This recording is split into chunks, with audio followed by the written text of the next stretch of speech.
Am I the a-hole for locking the door to my home so my husband's friend couldn't come in? Plus update. My husband's friend has been living with us for about 6 months now. When my husband presented the idea to me about him moving in, I was hesitant, but he was determined to get him out of the streets. Fast forward to present day, his friend got a part-time job at FedEx, then quit a couple of weeks ago because he didn't like how his supervisor was talking to him. He does not contribute anything to our home, doesn't help cook, clean, or watch our children. Our oldest girl keeps an eye out on our toddler more than he does. He will go in our office and spark up some weed, no matter how many times I tell him and my husband that he needs to do that outdoors. Yesterday, I hit my breaking point. I wasn't feeling well as I had a migraine. 3 of our kids had dentist appointments. I don't know about you guys, but getting kids out the door can be challenging regardless, let alone when you're feeling sick from your head pounding nonstop. I go outside with our kids to see that my car was gone. He took my car to go smoke with his coworker. My husband was at work. Furious wasn't the word to describe it. I immediately went back inside and tried to call him. No answer. I then called my husband where he is side, like he was so annoyed with me and said he would call him. I tried explaining to my husband that I'm at my wit's end. We have 6 kids and I get no help from him or his friend. He sleeps on our couch and doesn't even fold his blanket up in the morning. My husband proceeds to tell me that I'm overreacting and that I need to calm down. I ended up locking my front door and refused to open it until my husband got home. However, when he got home, he didn't try to come inside. He took a picture of our door, went on Instagram, and told the world, "Have you ever been locked out of your own home?" I lost it. I feel like I've been more than patient and I can't do it anymore.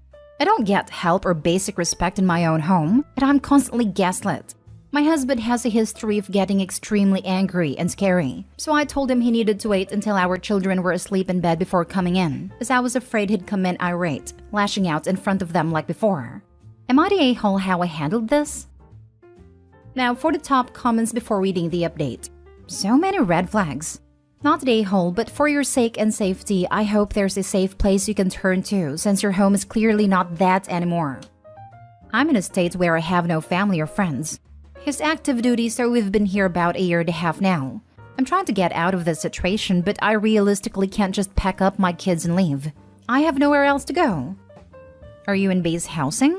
Can you speak with someone military related that could do something about this situation for you if your husband will not? I'm not in base housing. There's not a base out here for the branch that he's in, but there's another base for a different branch. I'm going to reach out to one of their family advocacy people this morning and see what my options are. My husband has a history of getting extremely angry and scary. Hun, you are in an abusive relationship. You need to get help and to get out of this situation. Call a divorce lawyer. That's the most important thing right now. Not the a-hole, but I am seriously concerned about your safety. For sure. Said it perfectly. OP, your husband is enabling his friend to be abusive to you. His friend is taking advantage of the fact your husband is weak-willed and a flow standing of a husband. Remove yourself from that situation, for your safety and your children. Not the a-hole. First of all, your husband's friend stole your car. If you have the car registered in just your name, I would file police report. Second, I would tell your husband that he either gets his friend to move out, or you and the kids go. I would advise finding somewhere you can take the kids for a bit. Maybe a relative or a friend's home, in case your husband decides to take his anger out on you. If you are ready, I would think about seeking a divorce attorney. You and your children do not deserve to live like this and be treated like this, and it is clear that your husband does not care about the well-being of you or your children. I am so sorry you are going through this. It seems as though your husband feels as though his friend is more important than your family, which is not okay. Not the a-hole. She and the kids should stay. Husband and his friend can get a hotel. The kids do not need their lives appended by this. Also, there are 6 kids. I love my friends and family and would totally volunteer my couch for short term, but I don't have room to house 6 kids even for a couple of days. Now for the little update. So I contacted the base nearest me and was granted an MPO, Military Protection Order for those who aren't familiar. It took a couple of tries to get a hold of someone, but when I did, I freaking sobbed while trying to summarize everything that's been happening to me. She said he will not be allowed to come home or contact me until the investigation is complete. She was extremely nice and sympathetic with my situation, so that gives me slight hope. This is the second biggest step I've ever taken in regards to getting my kids out of here and ending my marriage. The first was locking the door yesterday. I don't know where his friend is, but I put his things out my house late last night and told him to come get it. It was gone when I woke up this morning. I can't describe how terrified I am at the unknown. I'm going to change the locks to the doors within the next 24 hours. I'm also going to sit my kids down tonight and explain why I did what I did and come up with a game plan. I can't begin to describe how thankful I am for every single piece of advice, well wishes, links to resources, even the tough love I received from everyone today. All of it is appreciated, honestly. It's extremely scary not knowing what tomorrow will bring, but it's amazing to know that I have a bunch of internet strangers rooting for me. Next story. Am I the a-hole for my ultimatum about a paternity test? That he could have one done or he could have a family with me but not both? My husband Chris and I are about to have our first baby. A little girl. We've been married for 7 years and we don't fight much. We're both pretty practical, logical people and we usually find it easy to work conflict out without it getting too heated. Until now. We were talking about the birth and he mentioned wanting the hospital to do a paternity test before the birth certificate gets signed, just to check that box. He talked about it like checking a box at my job, like just so matter of fact. But this isn't like work. Not at all. I felt hurt. I felt like the fact that he even asked showed he had doubt I was faithful. I've always been faithful. He's actually been the only man I've ever been with. We met as high school sweethearts and I'm 100% sure our daughter is his. So I took some time alone to think. And then I told him he could have it one of two ways. I would only want to build a family in a relationship where there was faith and trust and integrity. So if he wanted to build a family together, he could trust that I haven't strayed, skip the test, and we put this behind us. Or, if he really wanted a test, he could have it. But I didn't want to be in a relationship without that trust. So we could get a divorce. We would set up a custody schedule. He would get the test. He would find out she's his daughter, like I said. And he could have partial custody. He freaked out at me, saying it was insane I was talking about divorce a month before my due, and that he just wanted to be sure and that I was acting crazy. I told him he could be sure if he wanted, but if he did, I would be sure I couldn't stay in this relationship. He told me I was acting crazy, and he just wanted to dot his I's and cross his T's, and how I should know from my job that just checking something doesn't mean you don't trust it. I'm a system safety engineer and I verify designs and implementation for railway systems. He told me that I check every damn wire thrice over. It is not because I expect they're gonna be corroded a day after installing. You just gotta check.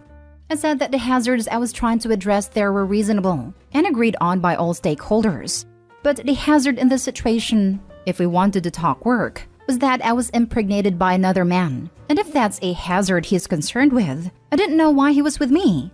Not that my job even is relevant here, because with engineering, it's like trust nothing, triple check everything, have several other people independently checking too.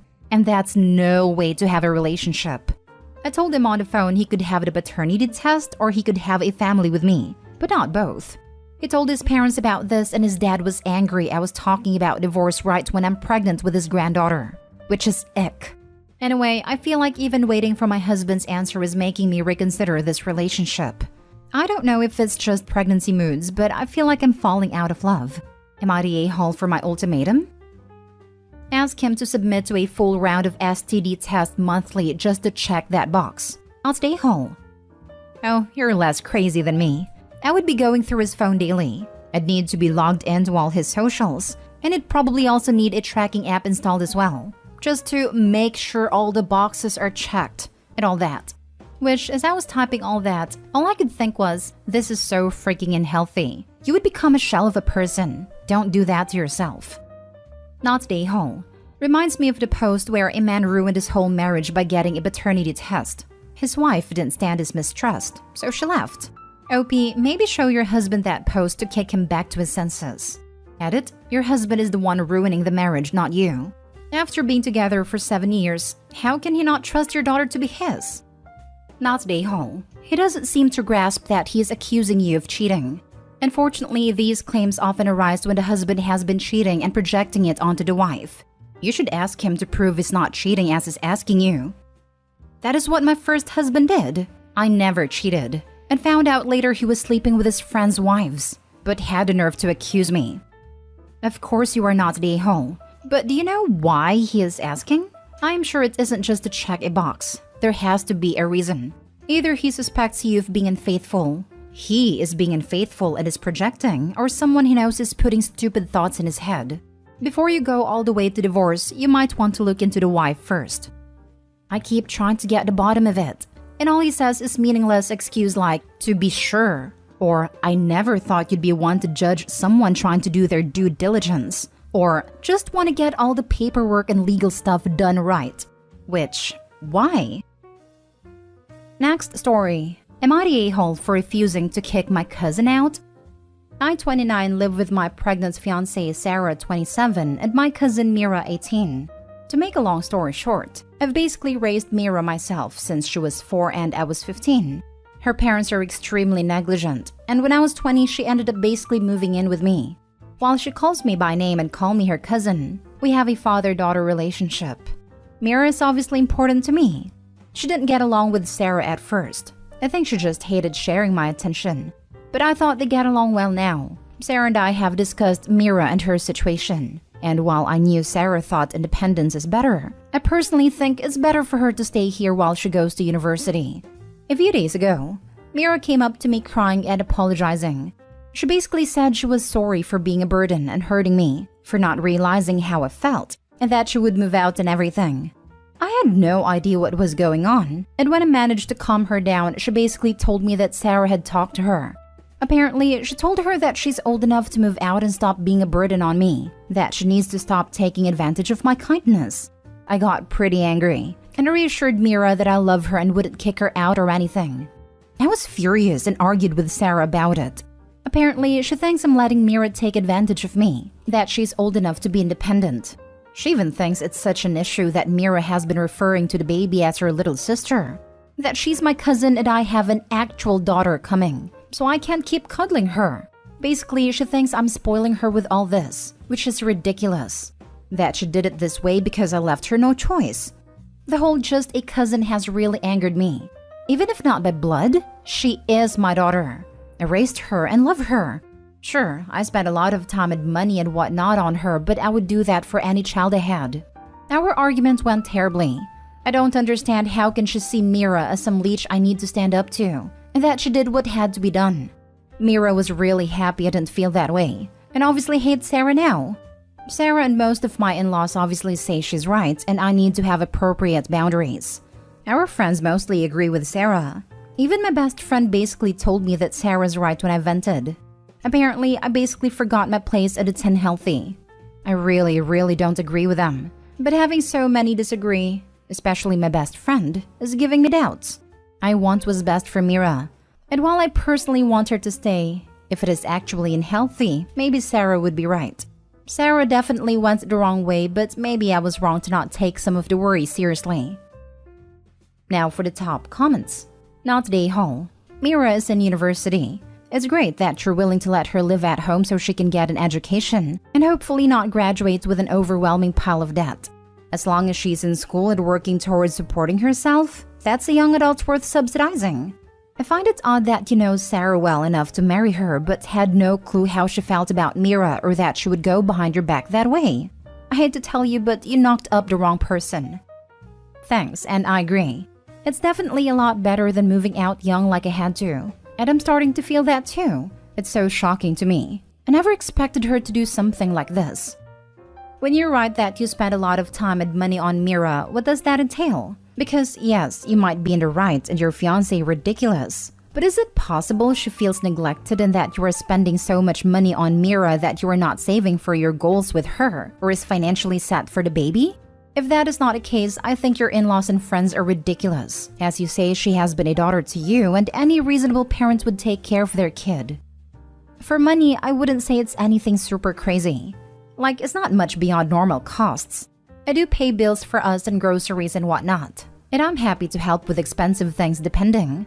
For the most part, I pay most of her essentials and she pays for extras she wants. And saves the rest, and I have enough to afford a baby, I'd say. For time, I try to balance it. Every Tuesday specifically for Mira, aside from emergencies. Fridays tend to be date nights for me and Sarah, or at least some time just for us. And every other day it depends. I did always spend a lot of time with Mira, but it's not like I always put her first.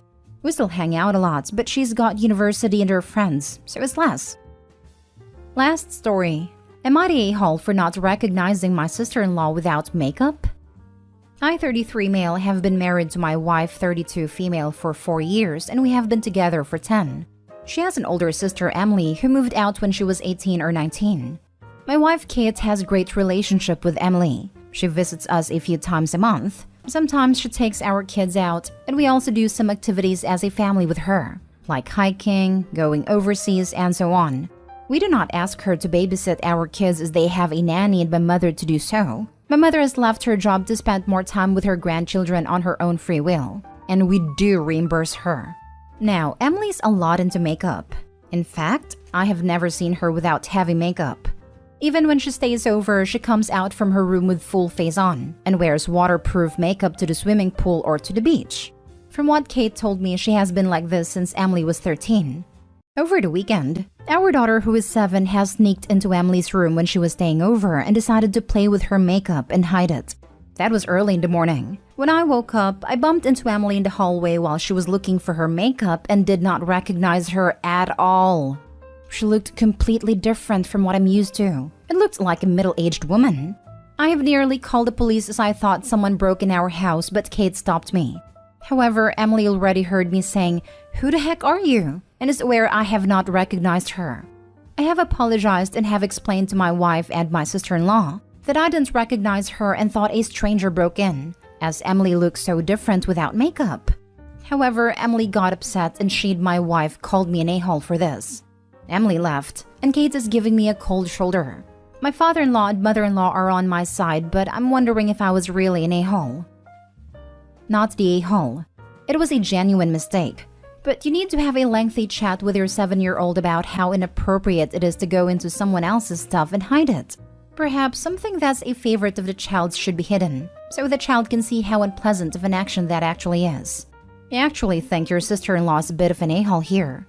If she constantly goes around wearing heavy makeup, she shouldn't be shocked when people who know her don't recognize her if she's wearing none.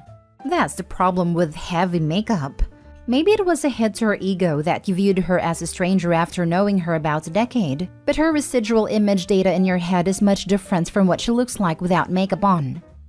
Oh, I have talked to my daughter and explained she should not have touched someone else's things without their consent. Apparently, Emily said to her they will play princess dress up, and my daughter couldn't wake Emily up and decided to have a head start without her as she was so excited.